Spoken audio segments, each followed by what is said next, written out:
স্বামী ব্রজেশ্বরানন্দজি মঠে অক্লান্ত পরিশ্রম করেন আর বৃদ্ধ সাধুদের যথেষ্ট আদর যত্ন পান। একসময় তার মনে হলো যে এভাবে সাধুদের আদর পেয়ে তার অভিমানই বেড়ে যাচ্ছে, তার চেয়ে বাইরে গিয়ে তপস্যা করা অনেক ভালো। কিন্তু তিনি এটা বেশ জানেন যে মঠ কর্তৃপক্ষ তা কিছুতেই মেনে নেবেন না। তাই মায়ের অনুমতি লাভের জন্য তিনি কলকাতায় আসলেন।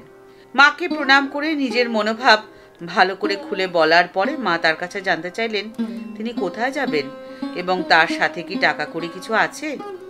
স্বামীজি বললেন যে তার হাত শূন্য, তিনি জিটি রোড ধরে হাঁটতে হাঁটতে কাশিতে যাবেন। স্বামীজির হাতে টাকা কড়ি নেই শুনে শ্রীমা স্নেহ মধুর কণ্ঠে তাকে বললেন, কার্তিক মাস লোকে বলে জমের চারদোর খোলা। আমি মা, আমি কি করে বলি যে বাবা তুমি যাও, আবার বলছো হাতে টাকা পয়সা নেই। তোমার খিদে পেলে কে খেতে দেবে বাবা তোমায়, তুমি যেও না।